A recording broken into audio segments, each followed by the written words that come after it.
Hello, welcome. Welcome to the MBLEx review course. My name is Jody Scholes, and I am your instructor for this class. And I want to welcome you. Today's class is on client assessment, reassessment, and treatment planning. Yep. Now would be a good time to silence your cell phones, stick them in a drawer. That way they don't bug you during our class time. And this is what I ask when you come to class. That you are focused, that you're here, that you're present. And being present means prepared to be no place else but here.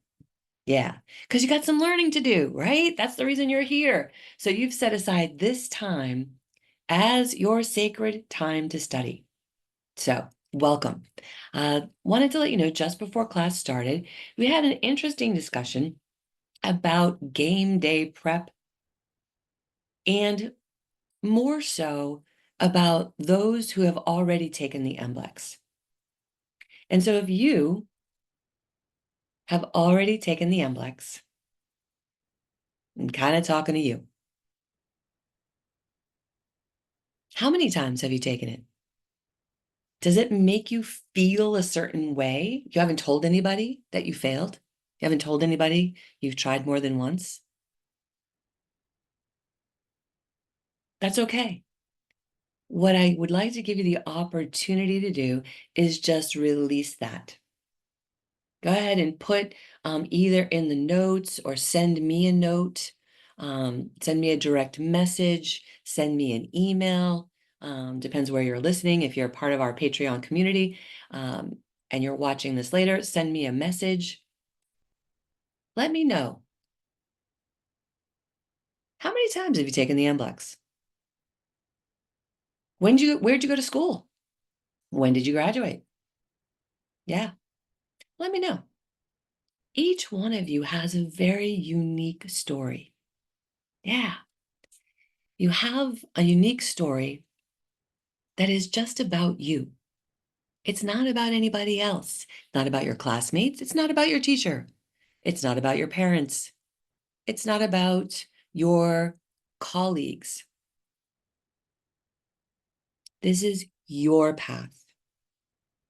You are learning all the little things that you want, need, are supposed to need, can. You're getting more training right now. If you're listening to this, you're getting more training. You're filling in the gaps of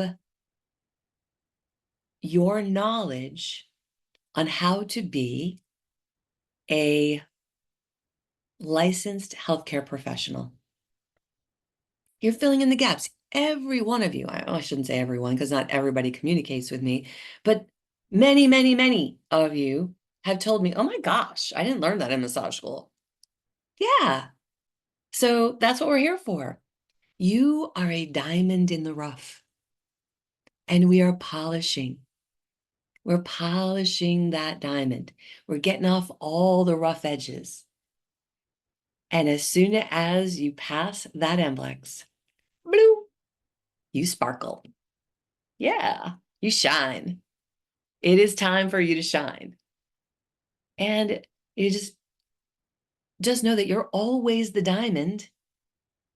Yeah, you're always the diamond. We're just polishing up a few rough edges. That's what this class is for. Yeah. And part of the way we do that is we prepare for game day. Controlling what you can control on game day. I want to remind you, since many of you have game day coming right up, please, if you have the opportunity, go to the testing center the day before, the week before, but prior to your test day. If, like many of you, you have to travel quite a distance to get to your testing center, some of you even go the day before and rent a hotel room. Yeah, honestly. If you're in the Caribbean, if you're in a rural area and you don't have a testing center near you, some of you are staying in a hotel the night before. Well, the day of your test, go ahead and get on over there way early. Maybe it's on the other side of town. By doing that, you are controlling what you can control on game day. Yeah. Comfortable clothes. And know that as you enter the testing center, for many, many, many of you, you have to be there a minimum of 30 minutes early. That means if you're 25 minutes early, you're late. So please plan on walking in about 10 minutes before that, so about 40 minutes early. Because there's going to be some things that happen in the processing. As you enter, they will process you, right? They will register you. They will say, you are here on time. They will check your glasses if you wear glasses. They will have you lift your hair. They will check your earrings, your watch. They won't let you wear in a smartwatch. They'll test your glasses. They'll look at them. They'll inspect them for recording devices. Imagine you're going into a federal penitentiary. That's kind of what it's like. Yeah. It's like, did I do something wrong? No, you've done nothing wrong.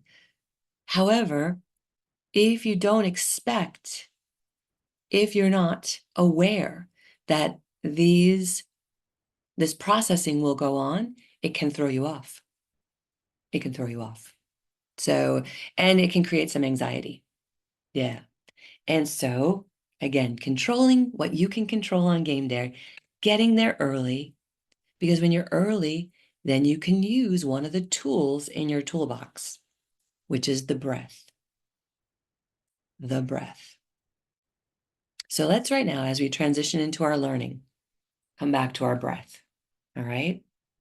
So find your sit bones, find your ischial tuberosities, feel them on the chair. You can put your hands under your butt cheeks, unless you're driving. But go ahead and put your hands under your butt cheeks and feel the bones. Those are your sit bones. So put your hands there. Okay, now you've found your sit bones. Go ahead and sit on your sit bones. And I'd like you to bring your belly button back towards your spine. Your belly button back toward your spine. Good. That automatically raises your sternum. Go ahead, and if you haven't already, bring that sternum towards the sun. Up just a little. Good. And now imagining a string on the top of your head. That string just pulls you up ever so slightly. Nice little lift. Lovely. All right. We're going to take 3 breaths in this total cycle. It's going to be in through the nose and out through the mouth. And when you blow out through the mouth, I'd like you to imagine you are either blowing out birthday candles or you're blowing out through a straw. So it's a little bit more forceful on the out. And so we'll breathe in 3 times, 3 cycles. We're going to go in through the nose. Let's go ahead and get started. In through the nose, in for cycle of 1. And out through the mouth, blowing out candles. Cycle 2, in through the nose. Hold. Blowing out like you're blowing out through a straw. One more time. In through the nose. Out through the mouth.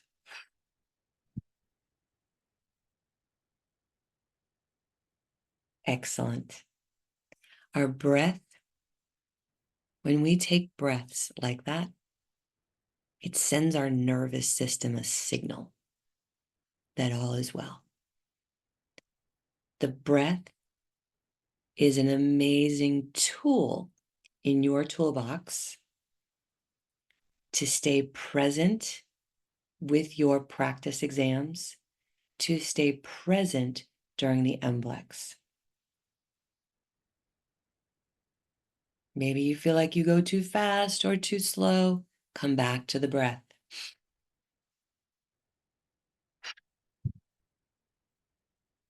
That fast, you can be back present,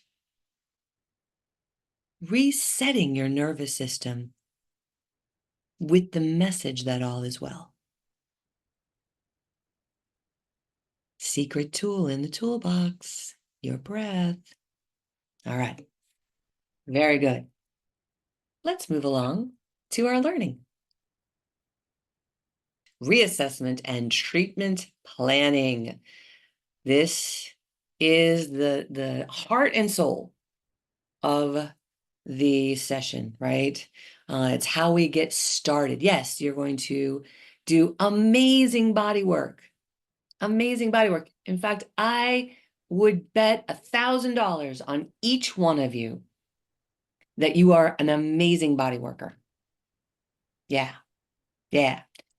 You will be even better after this class because you will learn a little bit more about how to thoroughly assess your client, which will inform how you plan your treatment. There's been a few places that I've looked at to add content to this class today. One is the MBLEx guide, used a couple of their slides. That is called Giving Credit Where Credit is Due. And in the ethical practice of massage, it is giving credit where credit is due, which means I'm not infringing on a copyright.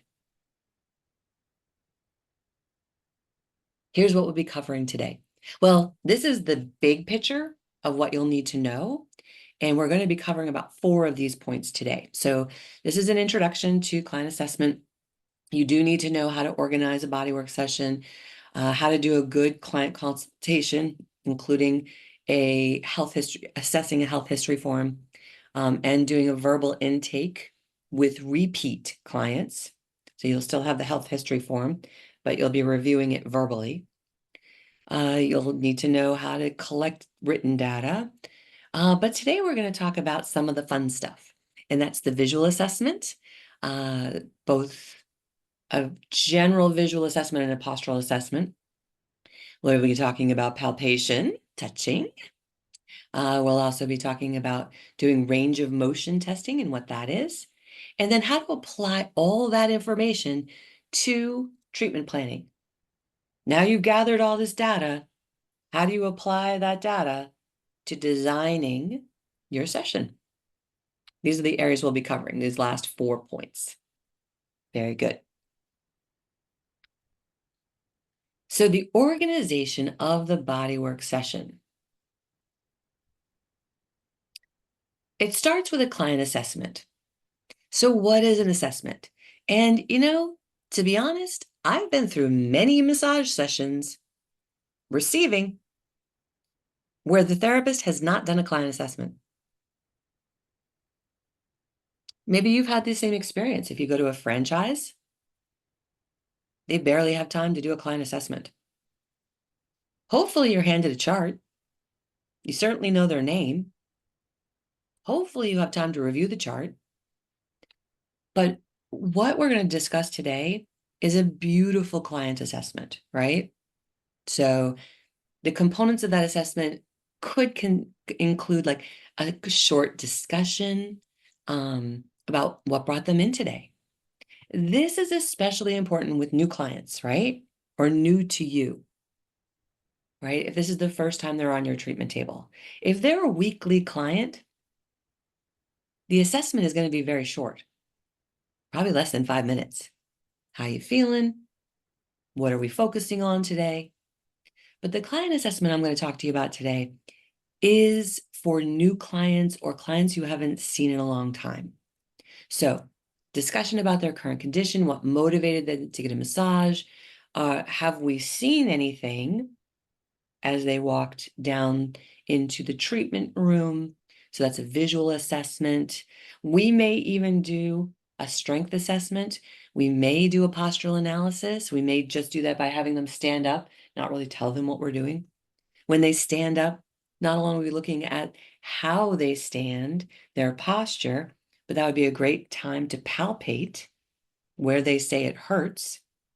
We're going to be thinking about any special tests we need to do. Do we need to take them through a range of motion test? Did they say they have shoulder problems? Did they say they have frozen shoulder? Look, to be honest, clients don't really know what they have. They read something and they name it. It's our job to be detectives. And the client assessment is where we get to be the detective. Yeah. So a client assessment can be as few as just a couple minutes, 5 minutes. It can be like if they have a complicated health history, it could take 15 minutes. Yeah. Yeah. So we want to build that time into our treatment time above and beyond the table time, in my personal opinion, to give you a buffer, especially with new clients, okay? So if it's new to you, you're gonna need a buffer of at least 15 minutes on your sessions. Personally, I recommend 30 minutes in between sessions just because of the client assessment and cleaning up. Yeah, and if you want a bathroom break. So, but really the client assessment, a thorough client assessment is essential to a quality massage treatment.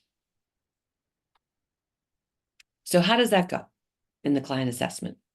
All right, we're going to do the interview. We're going to do probably a visual assessment, and we're going to do a palpation assessment if necessary. This is just logically how it would go. You're going to talk to them. You're going to visually see what's going on, and if need be, you'll palpate. This is a traditional health history form. If you are intending to go into private practice, feel free to reach out to me. I'm happy to send you a copy of a traditional health history form. Google also has many massage therapy health history forms. Your client must fill out a health history form. What? Come on, Jode. Ease up a little. Look, guys, we're preparing for the MBLEx, right? Let's take this to a higher standard. Every client fills out a health history form. You gotta gather a few details here. Come on, kids. How are you supposed to know if they've had major surgeries? If they're just coming off the flu? If they're motivated for massage because they have low back pain? It's gonna show up in the health history form. I have a new client later today, and I emailed them the health history form. Now, if they forget it, I have a blank printed copy on a clipboard ready for them when they arrive. And I've also built in an extra 15 minutes to this session, knowing it can take as long as 10 minutes to fill out their form. What if they're on a bunch of medications? Look, you don't need to know the medications, like you don't need to memorize them, but you do want to know if they're on something, because then you can ask them, what condition or what is this treating? Do you have any side effects? You're a detective, right? Okay, let's also, all of this information is confidential. It is confidential because of HIPAA, right? So the Health and Accountability Act. All the way back in 1996, some of you weren't even born yet, the HHS set out a set of rules to protect health information. So as your client fills out this health information sheet, you may be seeing things that no one else knows. It is on you, not just because of HIPAA, but because of our code of ethics, that you keep this confidential. HIPAA means that you need to keep your health information records secure. Now, this applies specifically in the letter of the law to what's called covered entities. See that word here? Covered entities. I don't know if this will come up on your MBLEx, but I want you to be aware of it. HIPAA, the health information.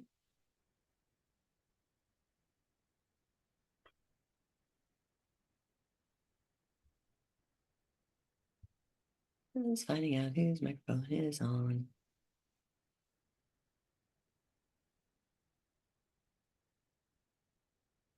Insert a little hiccup in the background.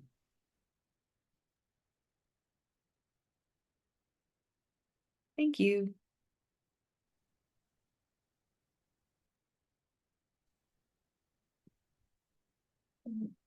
Goodness gracious. Sorry, my equipment. We're right in the middle of the exciting health health insurance and portability accountability act, right? We're right in the middle of HIPAA and a little distraction. All right. So the Health Insurance Portability and Accountability Act specifically speaks to your health information, client health information. That means we cannot share the health information that we collect on the health intake sheet with anyone. It's also a part of our code of ethics. This applies legally to covered entities. Now, you will see some facts here as we go to the next slide that a lot of people are not compliant with HIPAA. And you may go to work for someone like a chiropractor or a hospital, sometimes even a spa, like a medi-spa. If the place that you work shares health information electronically, so a chiropractor collecting insurance, for example, those are considered covered entities. So you can see a list of covered entities if you visit this website, HIPAA Guide for HIPAAguide.net, HIPAA for Dummies. If you think you're working at a facility that is considered a covered entity, if they bill insurance, they're a covered entity and they need to abide by the HIPAA laws. But take a look here. There is exceptions. There are exceptions. As a healthcare professional, if your client pays you directly, you do not have to have a secure, meaning locked or electronically locked system. It's better if you have it, especially if you're having your clients fill out health information, health intakes online. This is where it gets a little sketchy, right? Electronically. But technically if you are paid directly from your client, need only to keep your paper and your electronic records secure within your facility. These are assessment tools you intuitively already use, but they're part of a successful session.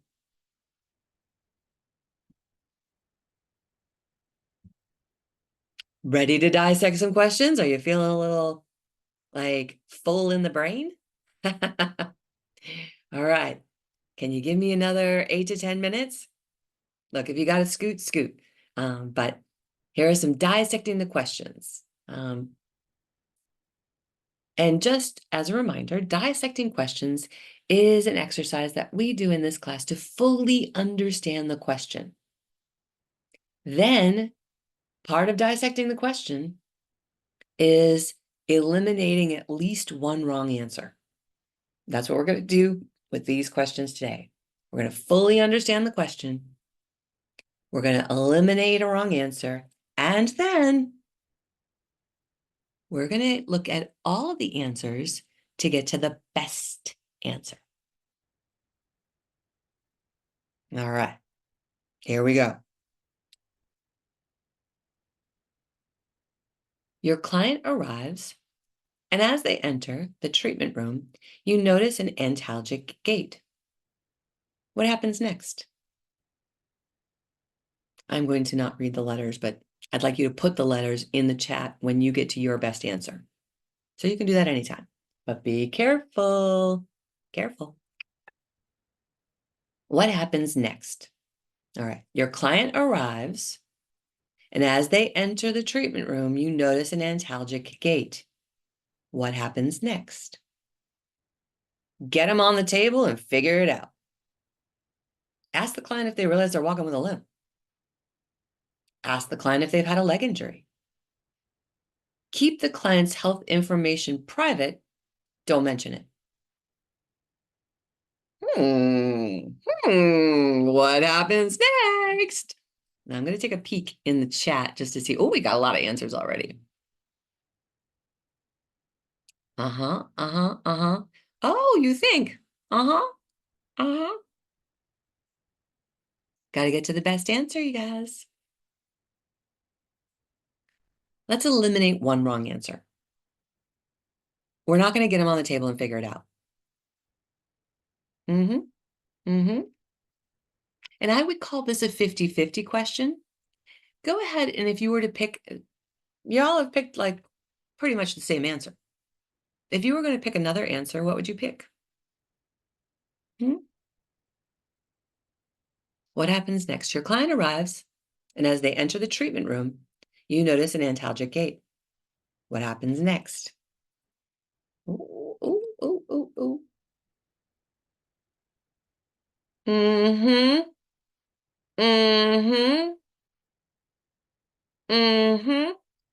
Guess what the best answer is? Boom. Boom. What? Letter B. You got to ask them if they have a leg injury. They're walking with a limp. A limp does not always mean they have had a leg injury. Remember, it could be a glute. It could be a hip. Could be a foot. Oh, that's mean, isn't it? The best question is ask them if they realize they're walking with a limp. Did you realize you're walking with a limp? Allow them to tell you the story. By asking a client if they've had a leg injury, you're putting them in a box. And they're going to be like, no, I don't have a leg injury. And then you're going to say, well, you're walking with a limp. Oh, am I? So let's be more open-ended with the question. Even though it's a yes or no question, it's still considered open-ended. And a number of you said, I thought it was B. Yeah, I was torn between the two. Absolutely. I know, right? So, but an antalgic gait does not always mean a leg injury. Doesn't always mean that there's been an injury. Look, injury. They could have arthritis, right? They could be walking with a cane because they've got RA or osteoarthritis or rheumatoid arthritis. Not always an injury. Good one, right? Be very careful. All right, let's go to the next one. Next question. Blank your client assessment. Next question. Blank is considered a general contraindication. Therefore, the client is endangered to receive a massage. Blank is considered a general contraindication. Therefore, the client is endangered to receive a massage. Cancer, badly sprained ankle, fever, nausea, rash. I'm letting the answers flow in. Let's eliminate one wrong answer because today you were reminded that cancer is not a general contraindication. All right, let's see what you chose. B, C, or D.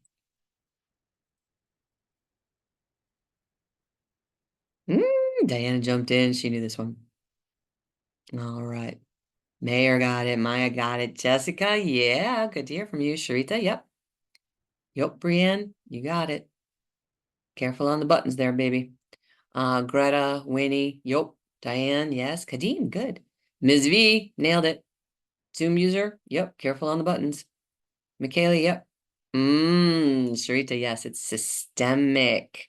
We have to look for something that's systemic, right? And Ingrid got it too. Best answer, you nailed it. The systemic condition here, fever, nausea. Letter C, C like cat. Good. So a badly sprained ankle. What? You're going to massage that? No, you're not. You're going to avoid the area. Because guess what? They've got an antalgic gait, don't they? With a badly sprained ankle. You know what that means now. They're walking with a limp.